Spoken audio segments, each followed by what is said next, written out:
Ertech, an employee-owned business. We have operations in Victoria, New South Wales and here in WA.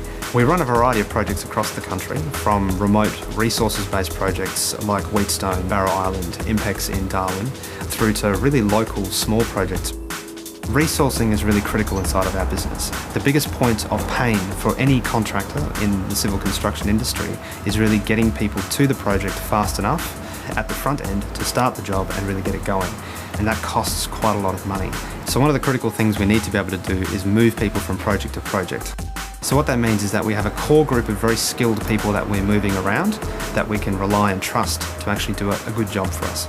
The traditional model for resourcing or recruitment, at least for the last decade during the boom, has really been about put an ad up, wait for people to apply, hopefully you'll find the right person and then you'll send them to the project. The problem with that is that the notice that we typically get around a project starting is anywhere between 2 and 3 weeks. The typical lead time to go through that traditional recruitment process is around 6, and then you're not really guaranteed to get a good candidate at the end.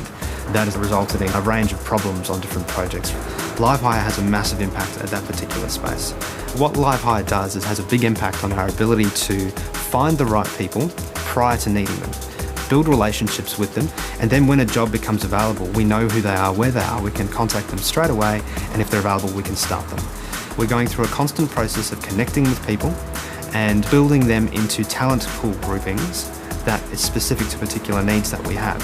So within 24 hours of actually having a job vacancy land with us, we're able to go back to a line manager and say, here's 3 candidates that we've looked at and connected with previously that could do your job. The next step for us right now in the journey from a LiveHire point of view is really to have our line managers start to work through LiveHire themselves. So we've recently started to give them access to the platform.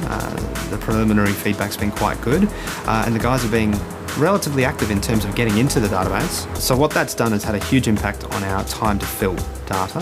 The LiveHire platform has meant that that's been reduced down to about 11 days for our blue collar workers and around 17 days for our white collar or professional workers. So quite a big impact. Cost to fill includes the costs of the people doing the processing, the lost time due to productivity for not having a person in that role, and you'll often get a range anywhere between $30,000 and up to $50,000, $60,000 per head. LiveHire's had a significant impact on our cost to fill. LiveHire is a great platform, and I think it really presents a solution to what I think the future of resourcing needs to be. Yes, I'd recommend it, absolutely, but with a caveat. I'd recommend that whoever decides to get involved with LiveHire really understands what it is that they're trying to do, that they work up front to really give themselves the opportunity to be successful with the platform. It's like planting an acorn. You plant the acorn now, and in an amount of time, you get an oak tree. That's what LiveHire is.